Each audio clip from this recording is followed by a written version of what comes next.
আরাব আয়েশার আগেই কিচেনে গিয়ে কি যেন বানাচ্ছে। আয়েশার চোখ কপালে উঠে গেল।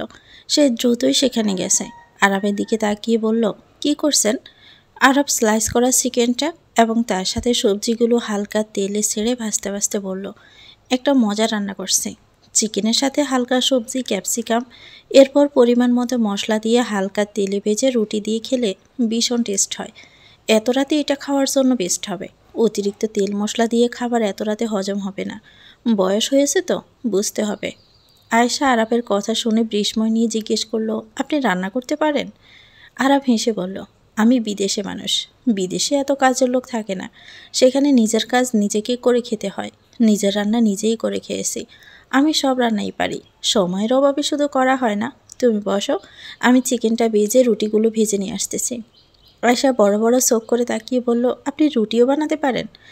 আরাব অট্ট হেসে বলল, না, আমি এই কঠিন কাজটি করতে পারি না। রুটি বানাতে গিয়ে আমার বাংলাদেশের মানচিত্র হয়ে যায়। ফ্রোজেন রুটি কিনতে পাওয়া যায়, ওটাই জাস্ট প্যাকেট খুলে ভেজে নিব। আয়েশা আরাবের হাতে থাকা খুন্তিটা ধরে বলল, আমাকে দিন, আমি করে দিচ্ছি সব। আপনার এত কষ্ট করতে হবে না, আমি রুটি ভেজে নিয়ে আসছি। আরাব আয়েশার হাত থেকে খুন্তিটা ছাড়িয়ে নিয়ে বলল, ভালো মেয়ের মতো যা বলছি করো। বলেছি না তোমাকে গিয়ে বসতে? বসো, আমি রান্না করে নিয়ে আসতেছি। আজকে আমার রান্নাই তুমি খাবে। কাল তো আসেই, রান্না করো তখন। আয়শা ডাইনিং টেবিলে এসে বসলো। কিচেনটা ওপেন, তাই সে ডাইনিং টেবিলে বসে আরাবকে দেখছে। সে খুব মনোযোগ সহকারে রান্না করছে। আরাবের প্রতিটি অঙ্গভঙ্গি আয়শা লক্ষ্য করছে। আরাবের রান্না প্রায় শেষ। চিকেনটা তুলে রুটিগুলো হালকা ঘিতে ভেজে নিচ্ছে সে। এরপর প্লেটে সুন্দর করে সব পরিবেশন করে নিল। দু হাতে দুটো প্লেট নিয়ে সে আয়শার কাছে আসলো। আয়শার দিকে একটা প্লেট বাড়িয়ে দিয়ে বলল, খেয়ে বলো তো কেমন হয়েছে। আয়শা আরাবের হাত থেকে প্লেটটা নিয়ে রুটি দিয়ে চিকেনটা খেলো। আরাবের রান্না সত্যি অনেক মজা হয়েছে। সে খেয়ে ভাবতে লাগলো, ছেলে মানুষও বুঝি এত রান্না করতে পারে ভালো, তার জানা ছিল না। কারণ গ্রামে মেয়েরাই এসব কাজ করে। আর বউকে রান্না করে খাওয়ানো তো দূরে থাক, একদিন বউ যদি রান্না না করে তাহলে অত্যাচারের শেষ নেই। সে আরাবকে খেতে খেতে বলল, আপনি অনেক ভালো রান্না করেন। সত্যি অনেক মজা হয়েছে। ছেলে মানুষ যে এত ভালো রান্না জানে আমার জানা ছিল না। আরাব হেসে উত্তর দিল, শহরের সব দামি রেস্টুরেন্টগুলোতে শেফ ছেলেরাই হয়। আর আমার হোটেল ম্যানেজমেন্টেও কোর্স করা আছে। সব ধরনের রান্নাই আমি পারি। তোমাকে মাঝে মধ্যেই রান্না করে খাওয়াবো নে। আয়শা শুধু মাথা নাড়ল। তাদের মাঝে আর কোনো কথা হলো না।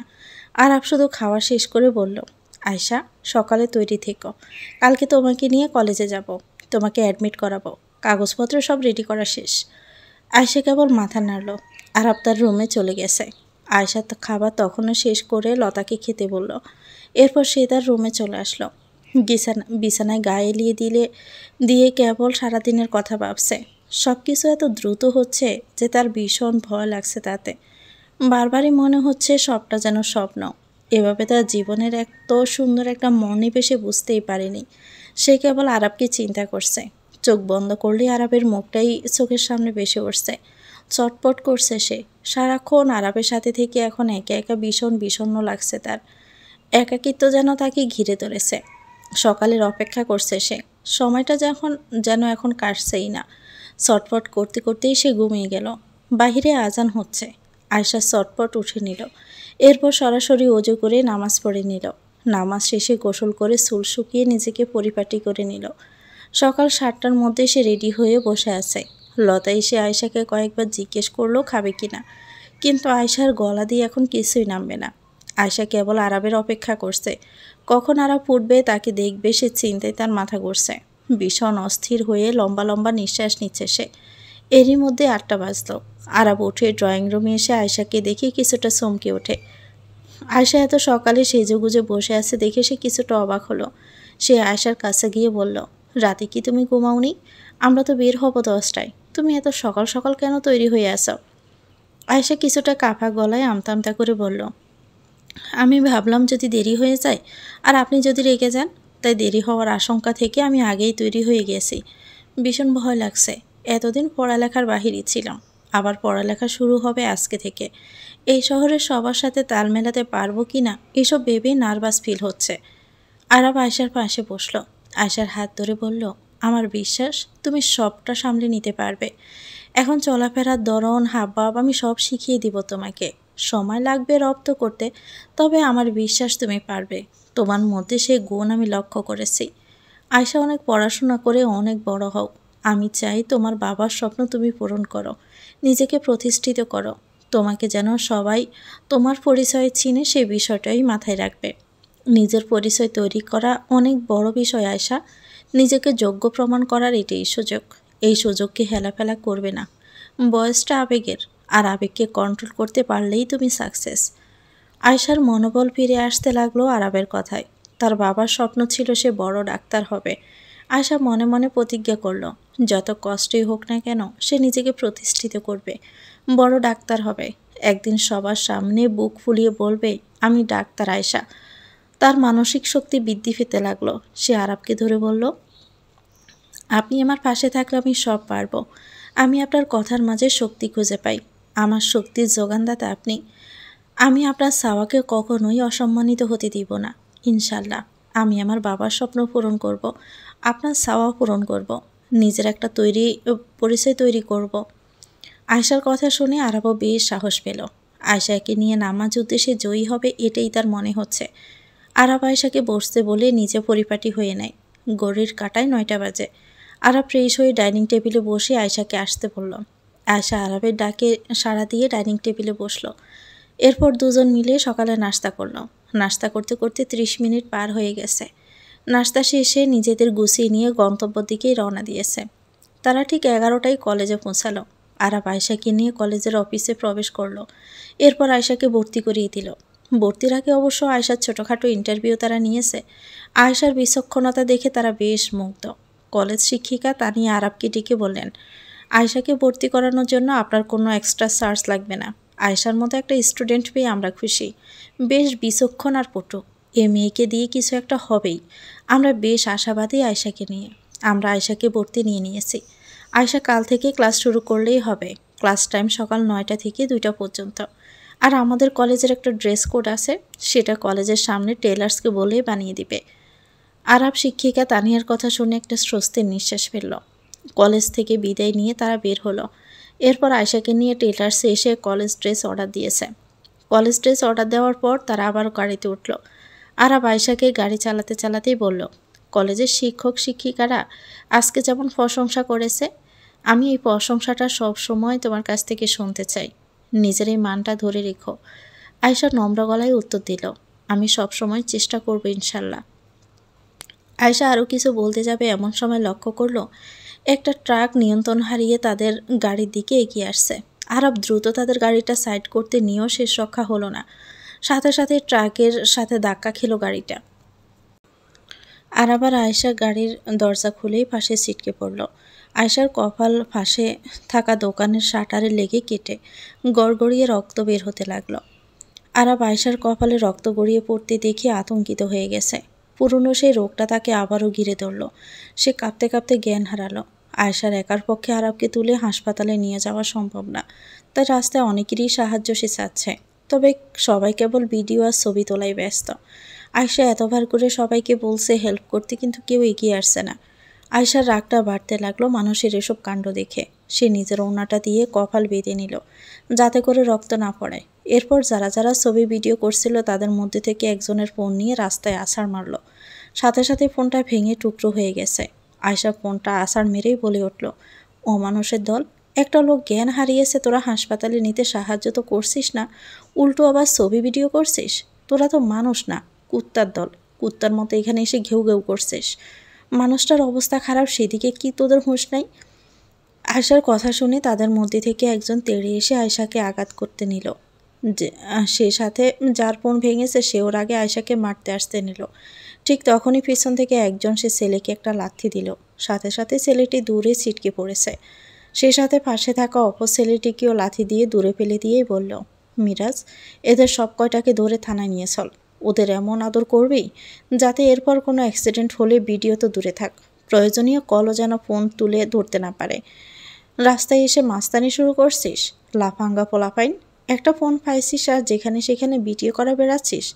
মিরাজ, ওদের যখন মারবি তখন ওদের ভিডিও করে সমস্ত মিডিয়ায় ছেড়ে দিবি, যাতে করে ওদের দেখে বাকিরা শিক্ষা পায়। এখানে কি সার্কাস চলছে? যে তোরা ভিডিও করতে আসছিস? কথাগুলো অফিসার তরুণ কনস্টেবল মিরাজকে উদ্দেশ্য করে বলছিল। অফিসার তরুণের কথা শুনে কনস্টেবল মিরাজ আর সৌরভ মিলে সেখানে ভিডিও করা সব কয়টাকে ধরে থানা নিয়ে গেছে। অফিসার তরুণ আয়শার দিকে তাকিয়ে বলল, আমি ওনাকে হাসপাতালে নিতে যেতে সাহায্য করছি। ট্রাকটাকে আমরা ফলো করছিলাম। মাদকের ট্রাক ছিল। ড্রাইভার আমাদের ফাঁকি দিতে গিয়ে নিয়ন্ত্রণ হারিয়ে ফেলে। কথাগুলো বলতে বলতে আরাবকে তুলে হাসপাতালে নেওয়া হলো। আয়শার মাথায় ব্যান্ডেজ করা হলো। আরাবের জ্ঞান এখনও ফিরছে না। আয়শার শরীর কাঁপছে। আরাবের চিন্তা তাকে জেঁকে ধরল। সে বসে আছে করিডোরে। হঠাৎ করে একজন নার্স এসে বলল, আরাব সাহেবের সাথে কে আছেন? ওনার জ্ঞান ফিরেছেন। আপাতত উনি সেফ জোনে আছেন। চাইলে দেখা করতে পারেন। আয়শা আরাবের কথা শুনে হন্তদন্ত হয়ে ছুটে গেছে। আরাবের কাছে যেতেই আরাব শোয়া থেকে উঠে বসল। তারপর বয়ার্ত গলায় জিজ্ঞেস করল, তুমি ঠিক আছো তো আয়শা? তোমার কিছু হয়নি তো? আয়শা আরাবকে ধরে বলল, আমার তেমন কিছুই হয়নি। আমার মাথাটা কেবল ফেটেছে। আর সে রক্ত দেখে আপনার এই হাল হলো। আপনি দয়া করে এই রোগের জন্য ডাক্তার দেখান। এরকম হলে তো বিপজ্জনক।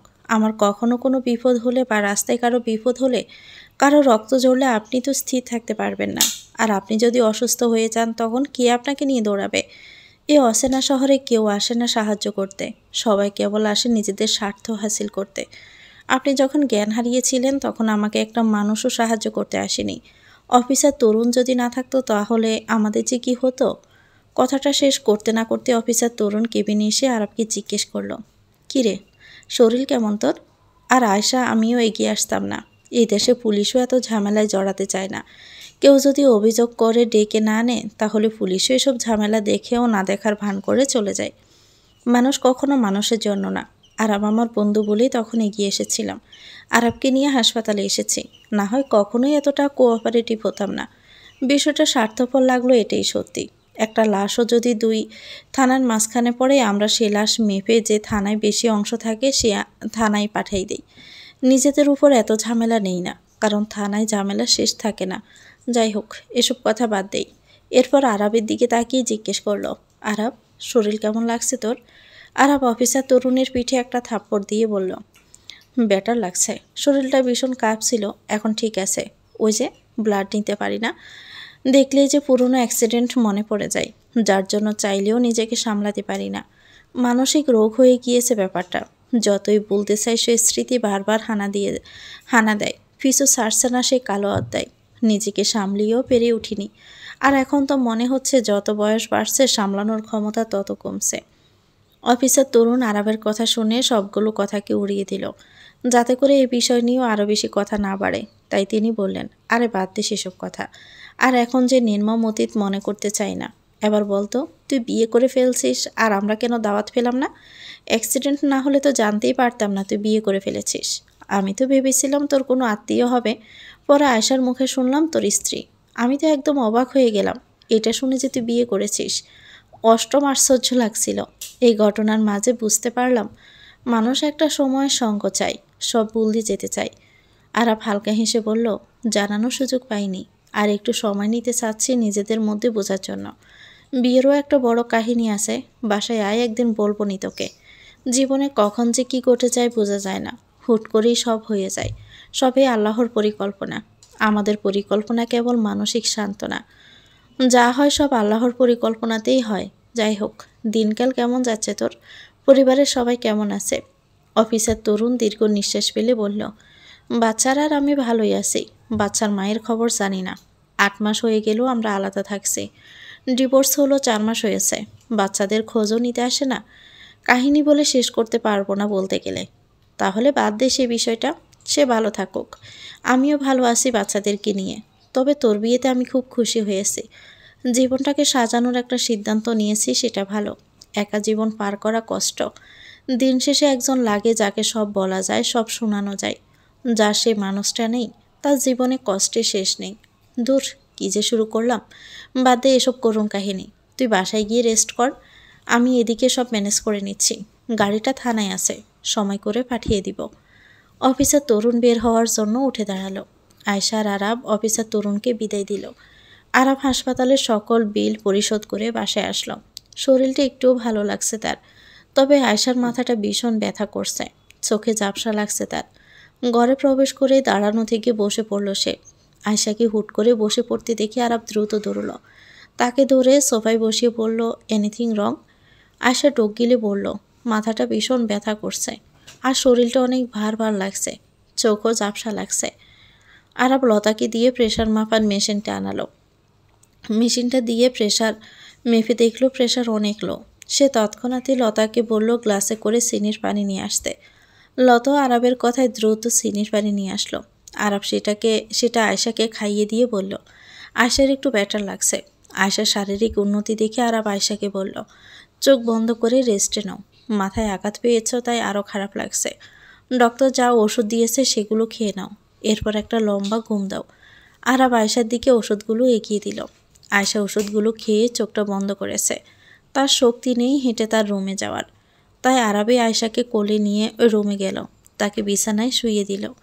আয়শার পাশে বসে আয়শার মাথায় হাত বুলিয়ে দিতে লাগলো। আয়শা চোখ বন্ধ করে আছে। একটা পর্যায়ে সে ঘুমিয়ে গিয়েছে।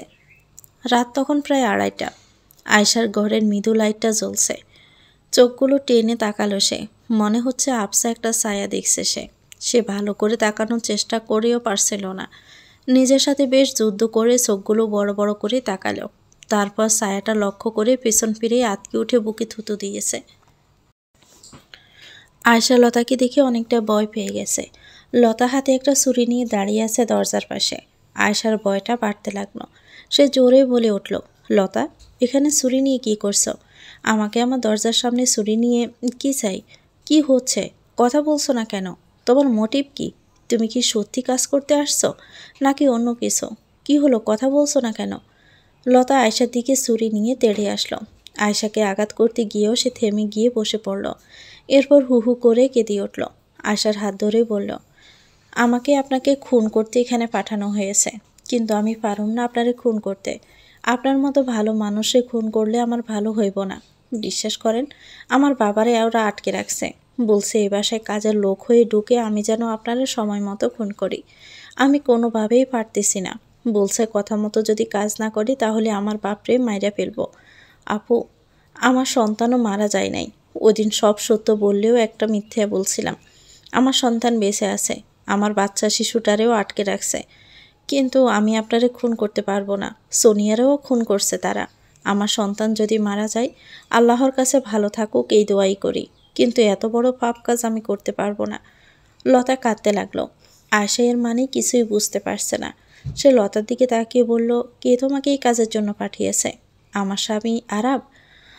আয়শার কথা শুনে লতা আয়শার মুখে তার হাত দিয়ে চেপে ধরে বলল, আপু, স্যার অনেক ভালো মানুষ। স্যার কেন আপনারে খুন করবে?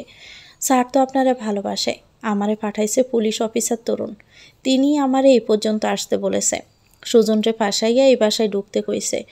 আপু, আমি পারুম না আপনারে খুন করতে। আপনাদের মতো ভালো মানুষের আমি কিভাবে খুন করব বলুন? লতা কাঁদতে লাগলো। আয়শা মেলাতে পারছে না কেন অফিসার তরুণ তাকে মারতে চাচ্ছে। সব কিছুই কেমন যেন গোলমেলে লাগছে তার কাছে। ক্রমে ক্রমে সন্দেহের ভাঁজ তার মনে ঢুকতে লাগলো। তাহলে হয়তো অফিসার তরুণের ট্রাক দিয়ে তাদের চাপা দিয়ে মারতে চেয়েছিল, কিন্তু সে ব্যর্থ হয়। আর এরপর এসব নাটক করে। কিন্তু সে তো অফিসার তরুণকে চিনত না। তার সাথে অফিসার তরুণের কী এমন রাগ থাকতে পারে যার কারণে দুইবার মারার চেষ্টা করেছে? আর সোনিয়াকে যদি অফিসার তরুণের লোকই মারে, তাহলে আরব কেন মহসিনকে ধরে রেখেছে? সব প্রশ্ন তার গোলমেলে লাগতে শুরু করলো। নিজেকে কিছুটা সামলে নিল সে। তারপর লতাকে বলল, আমি যে কাকে বিশ্বাস করব বুঝতে পারছি না। আমার নিজেকেই নিজে শেষ করে দিতে ইচ্ছে করে এসব ভেবে। লতা, তুমি যদি সত্যি কথা বলো তাহলে তোমার সন্তানকে উদ্ধার করার দায়িত্ব আমার। আমি আরবকে কেন জানি বিশ্বাস করতে পারি না। আমার খুব কষ্ট হয় বিশ্বাস করতে। যতই আমি বিশ্বাস করব বলে প্রতিজ্ঞা করি, ততই আমি দ্বিধায় পড়ে যাই। আরবের সাথে যতটা মিশেছি, আরব বেশ ভালো মানুষ। এমন একটা ভালো মানুষকে আমি কি করে অবিশ্বাস করি? আরব চারপাশে যা ঘটছে তা কিছু মনে হচ্ছে আরব দোষী। এই সংশয় থেকে আমি মুক্তি চাই। লতাও কাঁদছে, আয়শাও কাঁদছে। তাদের কান্না শুনে আরব আয়শার রুমে আসলো। বিস্ময় নিয়ে কপাল কুঁচকে জিজ্ঞেস করলো, কি হয়েছে? এভাবে কাঁদছো কেন? আয়শা কাঁদতে কাঁদতে উত্তর দিল, না, এমনি কিছু না। আরব বিরক্ত নিয়ে তাকিয়ে বলল, দুজন মানুষ কি করে এভাবে কারণ ছাড়া কাঁদে? হয়েছেটা কি বলো? আয়শা আমতা আমতা করে লতার ঘটনা খুলে বলল। আরবের মাথায় যেন বাজ পড়তে লাগলো। সে এটা মেনে নিতেই পারছে না তরুণ এই কাজ করেছে। তার সবচেয়ে কাছের বন্ধু তরুণ, একমাত্র তরুণই তার এমন সিক্রেট জানে যেটা আর কেউই জানে না। সময়ের সাথে সাথে যোগাযোগ কমে গেলেও সম্পর্কটা তো নষ্ট হয়নি। অফিসার তরুণের এই কাজ আরাবকে ভীষণ যন্ত্রণা দিতে লাগলো। এদিকে আয়শাও বারবার বলছিল, একটা বন্ধু কি করে এমন হয়, কি করে এই মানুষটা এভাবে একটা বন্ধুর ক্ষতি করতে পারে। আয়শার কথা শুনে আরবের আরও বেশি যন্ত্রণা হতে লাগলো। আরব কখনো চাইতো না সে তার কালো অতীতে ফিরে যাক। একটা সময় আরব বেশ ভয়ঙ্কর মাফিয়া ছিল, কালোবাজারি করত, টাকার পাহাড় গড়ে তুলেছিল সে কালোবাজারি করে। কিন্তু একটা সময় সে বুঝতে পারে সে যা করছে এটা অন্যায়, তাই সে নিজেকে পুরোপুরি পরিবর্তন করে নেয়। তার দ্বারা হয়নি এমন কোনো অন্যায় কাজ নেই, কিন্তু আঞ্জুমানকে বিয়ের পর সে সব কিছু ত্যাগ করেছে। তার এই কালো অতীতটা কেবল অফিসার তরুণই জানে। সে এত কিছু জেনেও আরবকে সব কিছু থেকে বাঁচিয়ে রেখেছে, কোনো আইনি ঝামেলায় পড়তে দেয়নি। এতদিন পর্যন্ত তার এই অতীত সে আড়াল করে রেখেছে, আজ যেন তা সবার সামনে প্রকাশিত হওয়ার সংকেত দিচ্ছে। নিজের ভুলের প্রায়শ্চিত্ত করছে সে প্রতিনিয়ত। কালো টাকা সাদা করার উদ্দেশ্যে সে এত মানবিক কাজগুলো করেছে। এখন সে সৎপথেই ইনকাম করছে। সে বুঝতে পেরেছে সৎপথেও ইনকাম করে কোটি কোটি টাকার মালিক এবং ক্ষমতার অধিকারী হওয়া যায়। তাই সে পূর্বের অতীতটাকে বলতে চায়। সে কালো অতীতকে নিজের জীবন থেকে মুছে ফেলতে চায়। এই অতীতটা তাকে ভীষণ যন্ত্রণা দেয়, আর এই যন্ত্রণার আগুনে সে আর পড়তে চায় না। অবশেষে আয়শাকে ধাপে ধাপে জীবনের সব কথা বলে নতুন জীবন শুরু করতে। তাই তো আয়শার সাথে সব কিছু ঠিক হওয়ার পরেও সে আয়শার থেকে দূরত্ব বজায় রেখে চলেছে। আরাব আর কোনো কথা বলল না, সরাসরি আরাবের রুমে চলে গেল। এরপর অফিসার তরুণকে ধরে আটকে রাখার নির্দেশ দিল তীব্রকে। তীব্র আরাবের কথা মতো হ্যাঁ হ্যাঁ করছিল। এদিকে মহসিন খাচ্ছিল। খাবার মাঝখানে তীব্রকে বলল, আপনি আমার কথা শুনেন, কত করে বললাম আমার কথা শুনেন। তীব্র রেগে মহসিনকে একটা লাথি দিয়ে বলল, কতবার নিষেধ করেছি যে কোনো কথা হবে না, বারবার কি সাতার মাথা বলতে চাচ্ছিস? জিভটে কেটে ফেলবো কথা বলতে চাইলে, এজন্যই তো ট্যাপ দিয়ে মুখটা আটকে রাখি। মহসিন আর কিছু বলতে পারল না, মুখের কথা মুখেই রয়ে গেল তার। এদিকে তীব্র বেশি না 1 ঘন্টার মধ্যেই অফিসার তরুণকে ধরে এনে আটকে দিল সেখানে। অফিসার তরুণকে ইচ্ছে মতো প্রহার করলো। লতার সন্তান আর বাবার সন্তান নিল। 3 ঘন্টার মধ্যেই তাদের উদ্ধার করে আরাবের বাসায় হাজির করা হলো।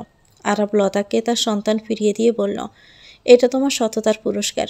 তুমি আমাদের জন্য নিজের সন্তান পর্যন্ত বিলিয়ে দিতে চেয়েছ। এর থেকে বড় আর কিছুই হতে পারে না। তোমার সন্তানকে আমি ফিরিয়ে দিলাম।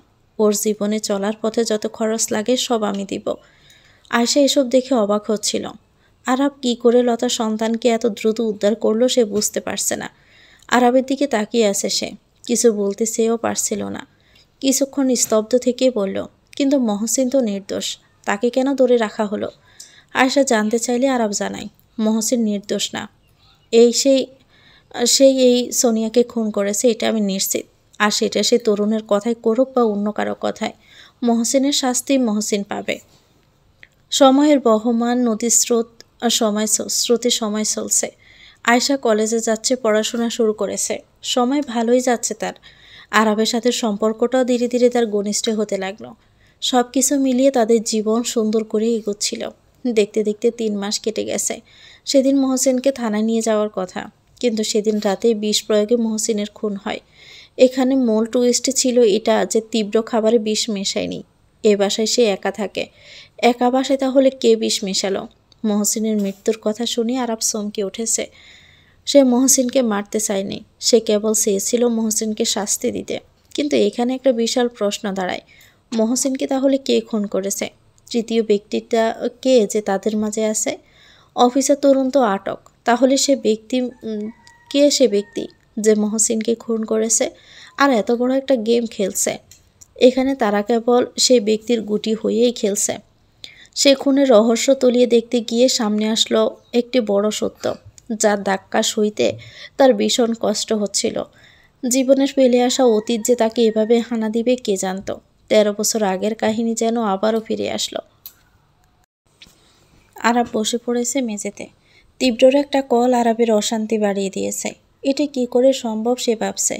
যে মানুষটা চলে গিয়েছে পৃথিবী ছেড়ে, সে কি করে ফিরে আসলো? মৃত মানুষ বেঁচে উঠল কি করে? তার বুক দুকপুক করে কাঁপছে। মনে হচ্ছে এখানেই হৃদক্রিয়া বন্ধ হয়ে দম যাবে তার। কপাল বেয়ে ঘাম ঝরছে। আয়শা ঘর থেকে বের হয়ে লক্ষ্য করলো আরাব ড্রয়িং রুমের মেঝেতে বসে আছে। বিষণ্ণ চিন্তার ভাঁজ পড়েছে তার কপালে। আয়শার অস্বস্তি হতে লাগলো। সে দ্রুত আরাবের কাছে গিয়েছে। আরাবের পাশে মেঝেতে বসলো সে। তার কাঁধ ধরে আয়শা জিজ্ঞেস করলো, আপনাকে কেন এমন দেখাচ্ছে? আপনার শরীর কি খারাপ লাগছে? ভীষণ চিন্তিত লাগছে। কিছু কি হয়েছে? আরাব আয়শার কোনো কথার উত্তর না দিয়েই বলল, আমাকে এক গ্লাস পানি দাও আগে। আয়শা মেঝে থেকে উঠে দৌড়ে গিয়ে পানি আনতে গেল। দ্রুত জগ থেকে পানি এনে আরাবের পাশে বসে তার হাতে পানির গ্লাসটা দিল। আরাব এক টোকে পানি খেয়ে বসা থেকে উঠল। এরপর আয়শার হাতটা মুষ্টি করে ধরে টেনে টেনে রুমের দিকে নিয়ে গেছে। রুমে গিয়ে আরাব বিছানায় বসে পড়ল। কোনো কথাই সে বলছে না। কিভাবে কথা শুরু করবে সে বুঝতে পারছে না। আয়শা আরাবের কোনো কিছুই বুঝতে পারছে না। হঠাৎ করে তার হাত ধরে কেন টেনে আনলো এটাও তার কাছে অদ্ভুত লাগছে। সে আবারও আরাবকে জিজ্ঞেস করলো, আপনি কি কিছু বলবেন? শরীর ঠিক আছে তো আপনার? কি হয়েছে? এভাবে টেনে আনলেন কেন? আরাব আয়শার দিকে তাকালো, লম্বা একটা নিঃশ্বাস নিল। আয়শাকে হালকা গলায় বলল, আমি যা বলবো তা শুনে তোমার দিক থেকে যা করতে মন চায় করো। তবে এই বিষয়গুলো আমি আর আড়ালে রাখতে পারছি না। আমার ভীষণ কষ্ট হচ্ছে। আয়শা, এই 6 মাসে তোমার প্রতি আমি অনেক দুর্বল হয়ে পড়েছি। তবে তোমাকে কখনোই বুঝতে দিতাম না, কারণ এতে তোমার পড়াশোনার ক্ষতি হতে পারত। আর সবচেয়ে বড় বিষয়, আমি বেশ দোটানায় থাকতাম, কারণ আমার কালো অতীত জানলে তুমি আমাকে মানতে পারবে কিনা, প্রতিষ্ঠিত হওয়ার পর তোমার মুড চেঞ্জ হয়ে যায় কিনা, আর দুর্বলতা দেখালে তুমি আমার দুর্বলতা নিয়ে খেলো কিনা। এসব ভেবে মনের কথাটা কখনো আমার বলা হয়নি। 1 মাস আগে থেকেই আমি তোমাকে অনেক বেশি অনুভব করতে পারছি, যেটা কখনো কোনো মেয়ের প্রতি হয়নি। আঞ্জুমানের চলে যাওয়ার পর নিজেকে এতটা অপরাধী লাগতো যে সেই জায়গায় কাউকে বসাতে গেলেও আমার কষ্ট হতো। আরাবের কথা শুনে আয়শার মনটা খুশি হয়ে গেছে। তার ভীষণ আনন্দ লাগছে। সে আরাবকে ধরে বলল, এই দিনের জন্যই আমি অপেক্ষা করছিলাম। আপনার প্রতি আমি কতটা দুর্বল আপনিও জানেন। তবে নিজের সম্মান পুরোপুরি বিকিয়ে দিয়ে আমি আমার অধিকার চাইতে যাইনি, কারণ আমি চেয়েছিলাম আমার প্রাপ্য অধিকার আপনি দিবেন। আর সেই জন্যই এত অপেক্ষা করে গিয়েছি। আমি আপনাকে ভালোবাসি। আয়শার কথা শুনে আরাব আয়শার হাত ধরে বলল, আমি এখন যা বলবো তা শুনে যদি তুমি আমাকে ভালোবাসতে পারো, তাহলে তোমার জন্য পুরো দুনিয়া আমি কোরবান করে দিব। আর যদি আমার প্রতি তোমার ঘৃণা আসে, তাহলে তুমি যে জায়গায় যেতে চাও আমি নিজ দায়িত্বে তোমাকে সেখানে নিয়ে যাব। আমি জানি না এ কথাগুলো তুমি স্বাভাবিকভাবে নিতে পারবে কিনা। আরাবের কথা শুনে আয়শা বিস্ময় নিয়ে তাকিয়ে বলল, কি কথা? আরাব আয়শার হাত ধরে কাঁদতে কাঁদতে বলল, আমি আঞ্জুমানের খুনি। আরাবের এই কথা শোনার পর আয়শার বুক ধুক করে উঠল। তার শরীর কাঁপছে। সে দীর্ঘ নিঃশ্বাস ফেলল। তার সন্দেহ এবার সত্যি হয়ে যাবে কে জানত। আয়শার বুক ভার হতে লাগলো। দুঃসময় এসে যেন সুসময়কে গ্রাস করে নিচ্ছে। সে খুব কষ্টে নিজেকে সামলে চুপ করে বসল। আরাব বলতে শুরু করলো, আমার বর্তমান নাম আরাব চৌধুরী। তবে একটা সময় সবাই আমাকে চিনত রাজবীর বলে। রাজবীর নামটা আমার নিজের তৈরি। বীরদের রাজা মনে করতাম নিজেকে, তাই রাজবীর নাম দেই নিজেকে আমি। এ রাজবীর নামের পেছনে লুকিয়ে আছে আমার অন্ধকার জীবন। আর সেই জীবনের পর্দায় এখন তোমাকে ফাঁস করতে যাচ্ছে। আমার তখন বয়স অল্প। অল্প বয়সে টাকার নেশা জেগে ধরেছিল। বাবা মায়ের কাছে সব সময় বাধ্য ছেলের মতোই থাকতাম। কিন্তু বাবা মায়ের বাইরে আমি আরেকটা জগৎ তৈরি করে নিয়েছিলাম, যা বাবা মাও জানতো না। কলেজ ফাঁকি দিয়ে কখনো কখনো জুয়ে বাজি ধরতাম। এভাবেই আমার জীবনের ছন্দ পাল্টাতে শুরু করলো। একদিন জুয়ার বাজি ধরতে গিয়ে একজনের সাথে আমার হাতাহাতি হয়ে যায়। ভুলবশত অনিচ্ছাকৃত আমার একটা থাপ্পড় সেই স্পট ডেথ হয়ে যায়। আমার শরীর কাঁপছিল যখন বুঝতে পারি সে মারা গেছে। সে ছিল বসন্তের ভাই। বসন্তের তখন অনেক নাম ডাক ছিল। তার বয়ে সে এলাকা কাঁপত। আমি যখন বসন্তের ভাইকে অনিচ্ছাকৃতই খুন করে ফেললাম, তখন বুঝতে পারলাম আমার জীবনে খারাপ কিছু ঘটতে চলেছে। এই খুনটা আমার ইচ্ছাকৃত ছিল না আয়শা, ভুলবশতই খুন হয়ে গিয়েছিল। বসন্তের ভাইয়ের নাম ছিল আমির। আমিরের মৃত্যুতে আমি ভীষণ ভয় পেয়ে গিয়েছিলাম। সাথে সাথে বসন্তের লোকজন আমাকে ধরে নিয়ে যায়। অল্প বয়সে কোনো কিছু বুঝে ওঠার আগেই আমি একজন জুয়ারি থেকে খুনি হয়ে উঠলাম। এরপর নিজের প্রাণ বাঁচাতেও আরও কয়েকটা খুন করতে হয়। আর সেটার মধ্যে বসন্তের খুনটাও আমার হাতে হয়। বসন্তের খুনের পরপরই বিষয়টি চারদিকে ছড়িয়ে পড়ে। রাতারাতি আমার নাম ডাক হতে লাগলো। আমি মাফিয়া হয়ে গেলাম। বয়স কম ছিল তাই টাকার নেশাও ধরে নিয়েছিল। সব কিছু মিলিয়ে সাধারণ বাচ্চা একটা ছেলে কালোবাজারি খুন খারাপ হইতে জড়িয়ে পড়ে। আশা তখন আমি রক্ত দেখে ভয় পেতাম না, বরং প্রতিদিন রক্ত না দেখলে আমার শান্তি লাগতো না। ক্রমে ক্রমে আমি বসন্তের জায়গাটা নিয়ে নিই। ক্ষমতার দাপট সব কিছুই ছিল আমার। সেই সময়টাই তরুণও আমার সহযোগী ছিল। সে অন্যায় কিছু করতো না, তবে মোটা অঙ্কের টাকার বিনিময়ে সে অনেক খুনের মামলা থেকে আমাকে বাঁচিয়েছে। তাই আমার একমাত্র সিক্রেট তরুণই জানত। আমার বাবা মা এই বিষয়ে কিছুই জানতেন না। আমি বুঝতেও দিতাম না তাদেরকে। বেশ অনেক বছর আমার কেটে যায় এই জগতে। সেই সময় আঞ্জুমানের সাথে আমার প্রথম দেখা হয়। প্রথম দেখাতেই তার প্রেমে পড়ে যাই আমি। এত ভালোবাসি যে মনে হতো পুরো দুনিয়া এক করে দিতে পারবো আমি তার জন্য। আঞ্জুমান বেশ সুন্দরী বুদ্ধিমতী ছিল। আমি তাকে মনের কথা বলতে গিয়ে কতবার যে থেমে গিয়েছি নিজেও বলতে পারবো না। প্রথম ভালোবাসা বলে কথা, এ ভালোবাসায় আমার কালো রঙিন দুনিয়া রঙিন করতে লাগলো। এক কঠোর ভালোবাসার সূচনা হলো আঞ্জুমানই ঘটিয়েছিল। আঞ্জুমান পড়াশোনা করতে ভার্সিটিতে। রোজ তাকে ভার্সিটি দেওয়ার সময় দেখতাম, কিন্তু মনের কথা আর বলতে পারতাম না। একদিন সাহস করে আঞ্জুমানকে আমার মনের কথাটা বলি। আমি সব কিছুই হাইড করেছিলাম।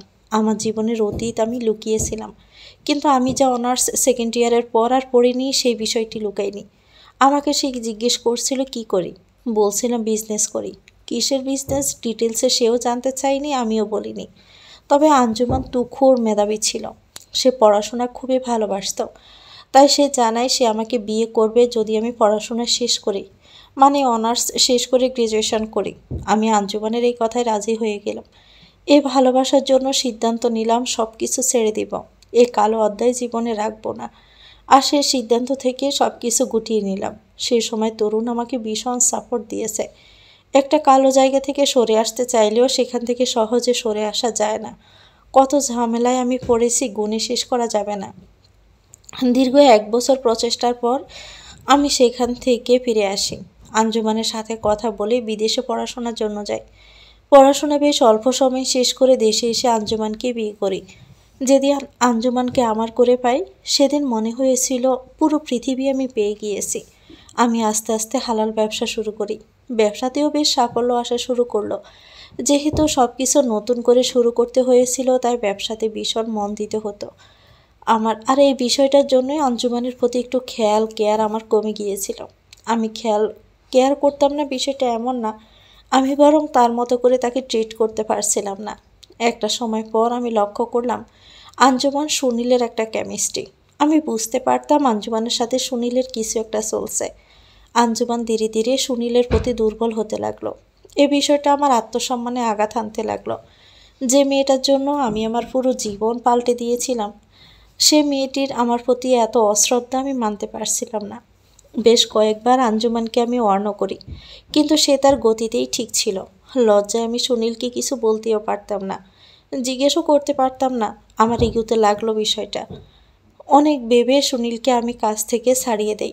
সেদিন আঞ্জুমানের জন্মদিন ছিল। আঞ্জুমানের জন্য আমি ফুল কিনে আনলাম, তার পছন্দের গোলাপ।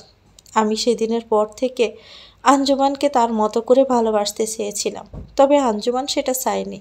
সে ততদিনে সুনীলের প্রতি বেশ দুর্বল হয়ে গিয়েছিল। বিশ্বাস করো আয়শা, আঞ্জুমানকে আমি সময় ভালোবাসা কেয়ার কম করিনি, তবুও তার মনে হতো আমি তাকে অবহেলা করি।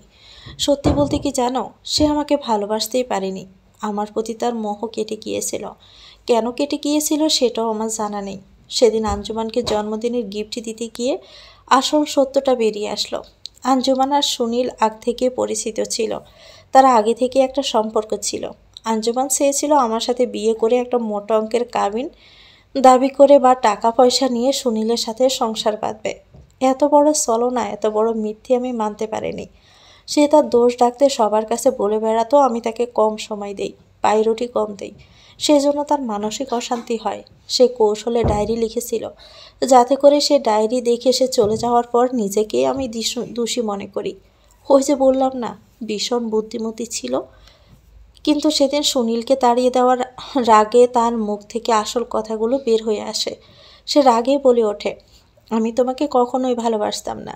তোমার প্রতি আমার কোনো মোহ কাজ করে না। আমার পরিবার সুনীলকে মেনে নিত না, কারণ সুনীলের পরিবার ছিল অসহায় গরিব, তাই তোমাকে বিয়ে করেছে। এরপর ভেবেছি তোমাকে কালফ্রিট বানিয়ে তোমার থেকে কাবিন নিয়ে আমি তোমাকে ডিভোর্স দিব, আর এরপর সুনীলকে বিয়ে করব। এতে করে পরিবারেরও পরবর্তী বিয়েতে কোনো বাধা থাকবে না, আর আমার কাছেও সারা জীবন চলার মতো একটা অ্যামাউন্ট চলে আসবে। এজন্যই তো 1 কোটি টাকা কাবিন দিয়েছি। আরব যা হওয়ার হয়েছে। এতদিন অনেক নাটক করছি, আর পারছি না। আমি তোমাকে ভালোবাসতে পারছি না। হয় তুমি আমাকে ডিভোর্স দাও, না হয় আমি তোমাকে ডিভোর্স দিব। আঞ্জুমানের এই কথাটা আমি মানতে পারিনি। রাগে কষ্টে আমি আঞ্জুমানের গায়ে হাত তুলি। আঞ্জুমানকে অনেক জোরে ধাক্কা দেই। দেওয়ালের সাথে মাথার পেছন পাশটা আঞ্জুমানের আঘাত লাগে। সাথে সাথে রক্ত গড়গড়িয়ে পড়ে সেই স্পট ডেড হয়। আঞ্জুমানকে আমি মারতে চাইনি। ভালো হওয়ার পর এটা ছিল আমার একমাত্র মার্ডার। আঞ্জুমান মারা যাওয়ার পর আমি কি করব কিছু বুঝতে পারছিলাম না। অনেক ভেবেই তরুণকে কল দেয়। তরুণ এসে আমাকে বলে বডিটা লুকিয়ে নাটক সাজাতে হবে, তা না হলে পুলিশ কেস হবে, আর এতে করে আমার বাবা মায়ের কষ্ট বাড়বে, আর আগের সব কুকর্ম ফাঁস হয়ে যাবে। আমি তখন বাধ্য হই তরুণকে সবটা দায়িত্ব দেই। সে আঞ্জুমানের বডিটাকে সরিয়ে সবটা ম্যানেজ করে, আর এরপর এত বড় একটা নাটক সাজায়। আমার নামে আঞ্জুমানের পরিবার মামলাও করে, তবে আঞ্জুমানের লেখা ডায়েরিয়ার একটা মিথ্যে চিঠির মাধ্যমে তাদের ভুল বুঝিয়ে মামলা তোলা হয়। টানা 4 বছর আমি ওই পরিবারে নজর দিয়েছি, এজন্য তারা আমার নামে আবার মামলা বা কিছুর সিদ্ধান্ত নেয় কিনা দেখার জন্য। আর তারা সত্যি ভেবে নেয় আঞ্জুমান চলে গেছে কারো সাথে। সেজন্যই তারা আঞ্জুমানকে মন থেকে ঘৃণা করে। তার খোঁজ নেওয়ার প্রয়োজনও তারা মনে করে না। সেদিনের পর থেকে আমি রক্ত দেখতে পারতাম না। আঞ্জুমানকে আমি ভীষণ ভালোবাসতাম। সেজন্য আমার পক্ষে আবারও বিয়ের মতো বড় কোনো সিদ্ধান্ত নেওয়ার সাহস আর হয়ে ওঠেনি। এই ট্রমা থেকে আমি বের হতে পারিনি আজ পর্যন্ত। এরপর অনেক বছর পর নিজের জীবন পরিবর্তন করতে তৃণাকে বিয়ে করতে চেয়েছিলাম, কিন্তু তৃণও চলে গিয়েছিল। সব মিলিয়ে আমি আমার জীবনে একা থাকার সিদ্ধান্ত নিই। এরপর একাও ছিলাম। ঘটনাক্রমে আমার জীবনে তুমি আসলে। তারপরও সব ঠিক ছিল, কিন্তু সোনিয়ার মৃত্যু, মহসিনের বিষ প্রয়োগের মৃত্যু আর তরুণীর কিছু স্টেটমেন্ট ঘটনাকে ভিন্ন দিকে মোড় দিচ্ছে, আর একটা নতুন রহস্যের উন্মোচন করছে। আয়শা আরবের কথা শুনে অবাক হয়ে জিজ্ঞেস করলো, মহসিন মারা গেছে? আরব শান্ত গলায় উত্তর দিল, মহসিনের বিষ প্রয়োগে মৃত্যু হয়। কে বিষ মিশিয়েছিল সেটা ঘাটতে গিয়ে একটা রহস্যের উন্মোচন হলো। আয়শা জিজ্ঞেস করলো, আঞ্জুমান বেঁচে আছে তাই তো? আর সে এই কাজটা করেছে, তাই না? আরব হালকা গলায় বলল, না আয়শা, এমন কিছু না। আয়শা অবাক হয়ে জিজ্ঞেস করলো, তাহলে? আরব ডোক গিলল, নিজেকে একটু সামলে নিল সে। তারপর হালকা গলায় বলল, আঞ্জুমান বেঁচে নেই, তবে আঞ্জুমানের প্রেমিক সুনীল হিংস্র হয়ে উঠেছে। ও সব কিছুতে হিংস্রতা প্রকাশ পাচ্ছে। রীতিমতো সব কিছুতে সে আমাকে ব্ল্যাকমেল করছে। আঞ্জুমানের মৃত্যুর রহস্য ফাঁস হয়ে গিয়েছে। আর সবচেয়ে বড় বিষয় হচ্ছে আঞ্জুমানের শরীরের অংশ বিশেষ, মানে হাড়গোড় সুনীলের কাছে এখনও আছে। আর এটা সে তরুণের সাথে হাতে হাত মিলিয়ে নিয়েছে। তরুণ সেদিন আঞ্জুমানের লাশটাকে নিয়ে চলে গিয়েছিল একটা জঙ্গলে। সেখানে আঞ্জুমানের লাশ পুড়িয়ে প্রমাণ লোপাটের জন্য হাড়টা সে তার বাসায় নিয়ে এসেছিল। আর তার স্ত্রী একজন ডক্টর ছিল। মূলত তার স্ত্রীকে আঞ্জুমানের হাড়টাই দিয়েছিল। এত বছর আঞ্জুমানের হাড়টা বাড়িতেই পড়েছিল তার। কিন্তু বিপত্তি ঘটে যখন তরুণীর স্ত্রী তাকে তালাক দিতে চায়। তরুণীর স্ত্রী তরুণকে তালাক দিতে চাইতো আঞ্জুমানের খুনের রহস্য জানতে পেরেই। তরুণ একবার মদ্যপ অবস্থায় তার স্ত্রী রাবেয়াকে আঞ্জুমানকে কিভাবে খুন করে পুড়িয়ে দিয়েছিল এটা বলে দিয়েছিল। এরপর থেকে রাবেয়ার তরুণের প্রতি একটা বিতৃষ্ণা কাজ করত। সে সবসময় মনে আতঙ্ক নিয়ে থাকতো, কখন না তার স্বামী আঞ্জুমানের মতো তাকেও খুন করে ফেলে। যদিও আঞ্জুমানের খুন আমার মাধ্যমে হয়, তবে তরুণ মদ্যপ অবস্থায় আমার নাম না নিয়ে নিজেই খুন করেছে এটা বলেছিল। এসব নিয়ে তাদের মধ্যে দ্বন্দ্ব লেগেই থাকতো। আর সেই দ্বন্দ্বের অবসান হয় রাবেয়ার খুনে। তরুণ রাবেয়াকে খুন করে দেয়। 4 মাস হলো রাবেয়ার খুন হয়েছে। আর একইভাবে খুন করে পুড়িয়ে দেয় যেভাবে আঞ্জুমানকে পুড়িয়ে দিয়েছিল সে। তবে রাবেয়ার খুন রাগের বশে করলেও সে রাবেয়াকে ভালোবাসত। তার সন্তানের মা ছিল রাবেয়া। সন্তানরা যখন মায়ের অভাব প্রকাশ করত, তখন তার ভিতরে অপরাধ বোধ কাজ করত। আর সে মনে মনে আমাকেই দায়ী করত। সে এটা মনে করতে লাগলো আমার জন্যই তার আজ এই হাল হয়েছে। তাই সে আমার প্রতি রাগান্বিত এবং বিরক্ত হতে লাগলো। এরই মধ্যে আমার বিয়ের বিষয়টা তাকে বেশি আঘাত করলো। সে এটা মানতেই পারছে না আমি কাউকে বিয়ে করে সুখে থাকছি। তার ভিতরে থাকা রাগ প্রকাশ পেতে লাগলো। সে আমাকে প্রথমে ট্রাকে চাপা দিয়ে খুন করার চেষ্টা করলো। এরপর ভাগ্যক্রমে বেঁচে গেলেও সে আমাকে বাঁচাতে সাহায্য করে আমার বিশ্বাস অর্জনের চেষ্টা করলো। সে লতাকে পাঠালো যাতে করে তোমাকে খুন করতে পারে আর আমি একাকিত্বে ভুগি। সে প্রথমবার তোমাকে খুন করতে মহসিনকে পাঠিয়েছিল, আর তোমাকে খুন করতে গিয়ে ভুলক্রমে সোনিয়ার খুনটা মহসিনই করে। আর সেটা তরুণের কথাই। মহসিনের এত সাহস ছিল না এই বাসায় এসে তোমাকে খুন করার। তরুণের মতো শক্ত বৃত্তি পেয়েছিল বলেই সে তোমাকে খুন করতে আসার সাহস পেয়েছিল। আর মহসিনের একটা রাগ ছিল তোমার প্রতি। মূলত তরুণ আমাকে একা করে দিতে চেয়েছিল, কিন্তু সেটা সে আর পারেনি। এরপর সে পরের ধাপে যায়। সুনীলকে সে জানিয়ে দেয় তার ভালোবাসার মানুষকে আমিই খুন করেছি। প্রমাণস্বরূপ সে আঞ্জুমানের হাড়গুলো দিয়ে দেয়। আর সুনীলও বুঝতে পারে আঞ্জুমান তার কাছে আসতে চেয়েছিল বলেই আমি তাকে রাগে খুন করে ফেলি। সে জেদ ধরে সেও আমার পিছু নিয়েছিল। সুনীলের মূল টার্গেট ছিল আমার সমস্ত কিছু দখল করা আর আমাদের দুজনকে ফাঁসিয়ে জেলে দেওয়া। আর সেটার সুযোগেই সে তার পরিকল্পনা সাজালো। আঞ্জুমান আমার শাস্তিঘর সম্পর্কে জানতো। আমার শাস্তিঘরে সহজে কেউ প্রবেশ করতে পারে না। সেই ঘরে প্রবেশের একটা কোড আছে যেটা আঞ্জুমানকে আমি বলেছিলাম। তাকে বলেছিলাম আমার সাথে যারা অন্যায় করে তাদেরকে আমি শাস্তি দিই। তাকে আমার কালো জগতের কথা না বললেও এই ঘর সম্পর্কে বলেছিলাম। সে আমার ঘরটা দেখার বায়না করেছিল। সেদিন তাকে নিয়েও গিয়েছিলাম। সেই ঘরে প্রবেশের নিয়মও তাকে বলেছিলাম। ভালোবাসতাম তো তাকে ভীষণ, তাই আবেগে বলে ফেলেছিলাম। সে একটা সময় সুনীলকে এটাও বলে দিয়েছিল। সময় পাল্টেছে, 13 বছর পার হয়ে গিয়েছে, কিন্তু আমার শাস্তিঘরের সকল নিয়মকানুন একই রয়েছে। তীব্র আমার হয়ে অনেক বছর যাবৎ কাজ করছে। তাকে অবিশ্বাস করার কোনো উপায় নেই। সে আমার জন্য জীবনও দিয়ে দিতে পারবে। কিন্তু সমস্যা দাঁড়ায় গতকাল। তরুণের হঠাৎ মিসিংয়ে সুনীল বুঝতে পারে আমি তরুণকে গায়েব করেছি। তাই সে আঞ্জুমানের সেই কথাটা মনে রেখে আমার শাস্তিঘর পর্যন্ত পৌঁছে যায়। সে সেই ঘরে তখন যায় যখন তীব্র ঘর থেকে বের হয়। আর সে সেখানে গিয়ে তরুণকে ছাড়িয়ে দেয় আর মহসিনের খাবারে বিষ মিশিয়ে দেয়। তীব্র বাহির থেকে এসে তরুণের ঘরের লক আর খোলেনি, শুধু মহসিনের ঘরের লক খুলে তাকে খাবার দিয়েছিল। আর সেই খাবার খেয়ে মহসিনের মৃত্যু হয়। আমি আর তীব্র মহসিনের মৃত্যু নিয়ে চিন্তিত ছিলাম। এর রহস্য উদ্ঘাটন করতে সিসি ফুটেজ চেক করে দেখি কোনো ফুটেজ নেই। মানে সুনীল সিসিটিভির তার আগেই কেটে দিয়েছিল। এরপর আমরা পুরো ঘর তল্লাশি করতে গিয়ে লক্ষ্য করি তরুণ সেখানে নেই। প্রথমে ভেবেছিলাম তরুণ হয়তো মহসিনের খাবারে বিষ মিশিয়ে পালিয়েছে। তবে পরবর্তী প্রশ্ন জাগে তরুণ বিষ মেশাবে কী করে? সে নিশ্চয়ই বাহিরে গিয়ে আবার নরকে প্রবেশ করবে না বিষ মেশাতে। আর যদি মহসিনকে মারারই হতো গলা টিপেই তো মারতে পারত। এরপর তরুণকে নিয়ে রহস্য তলিয়ে দেখতেই সুনীলের বিষয়টা আমার সামনে আসে। তরুণের কল লিস্টে সুনীলের নম্বর দেখে সন্দেহ হয়েছিল। আর সেই সন্দেহের পিছনে ছুটতে গিয়ে সকল ঘটনার রহস্য ফাঁস হয়। আয়শা, আমি চিন্তিত এখন তোমার জীবন নিয়ে। আমি মরে গেলে কোনো আফসোস নেই, কিন্তু তোমার জন্য হলেও নিজেকে ক্ষমা করতে পারবো না। সুনীল আর তরুণ এখন বাহিরে। যে করে হোক তারা আমাকে আর তোমাকে মারতে চাইবে। আমি চাইনি এই হানাহানিতে ফিরতে, তবে বিধাতা আমাকে আবারও সে 13 বছর আগের আমিটাকে ফিরিয়ে আনতে বাধ্য করলো। আমি কি করব আমি জানি না। আরবের কথা শুনিয়ে আয়শার বুক কাঁপছে। সে কোনোভাবেই মানতে পারছে না আরব খুনি। এত শান্ত একটা মানুষও খুন করতে পারে তার বিশ্বাস হচ্ছে না। চোখ গড়িয়ে তার পানি পড়ছে। একজন খুনিকে স্বামী বলে মেনে নিত তার ভীষণ অস্বস্তি হচ্ছে। তবুও সে নিজেকে সামলালো। আরবকে সে ভালোবাসে, আর সে ভালোবাসার দায়িত্ব থেকে আরবের পাশে থাকা তার উচিত বলেই সে মনে করে। সে আরবকে সান্ত্বনা দিয়ে বলল, আমি আপনার পাশে আছি। তরুণ আর সুনীলকে কীভাবে আটকাতে হয় আপনার নিশ্চয় জানা আছে।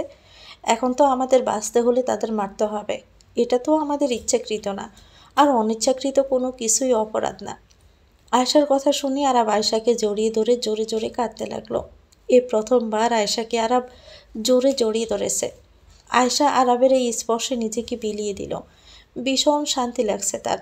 হঠাৎই একটা গুলির শব্দ। আয়শার পিঠে এসে একটা গুলি লাগলো।